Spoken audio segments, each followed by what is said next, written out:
We're going to go to number 25.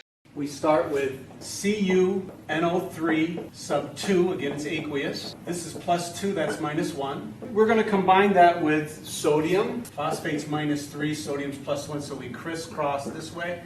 This is aqueous. So what do? Water will come in and dissociate these. So we actually get Cu plus 2 of these, 2 NO3 minuses. Split this one up, we get 3 sodium pluses, 1 phosphate minus. So if we were to name this, this would be copper, Roman 2, because it's a transition element, nitrate. Copper 2 nitrate. This is not a transition element, so we name it as is. Sodium, and that's a polyatomic ion, sodium phosphate. So here's our reaction. The positives and the negatives held together, but when we put them all in the same place, this positive can join with that one and vice versa. So let's do that. We have Cu plus 2, PO4 minus 3.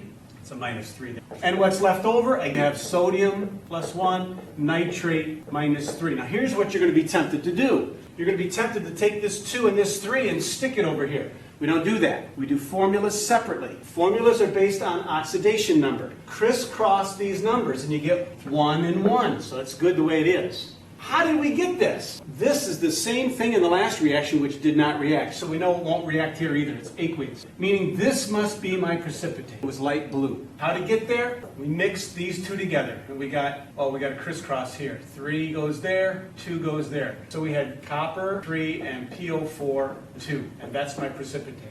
What's left over? Sodium ion and a nitrate ion. Now the only thing we have left to do is balance these. This is like an equal sign. So the same amount of atoms must be on both sides of the equation. The formulas are all correct. Now I've got to make sure that I have the same number of coppers on each side. So you notice I have 3 coppers here, but only 1 here. So I'm going to try putting a 3 there.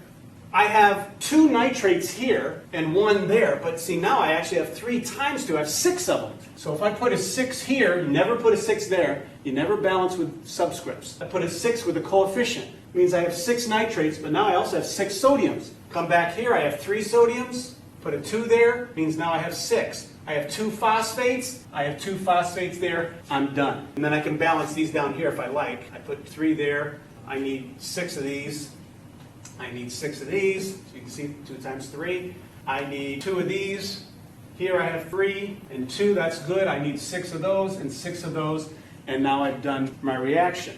And the last thing I want to know, what is my net ionic equation? What produced this?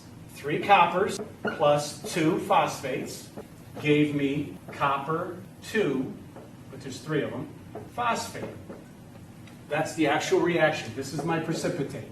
What is left over? What are the spectator ions? Sodium and nitrate. This is a plus 2 charge, copper. This is a minus 3 charge, phosphate. I put them together and I crisscross and get my formula.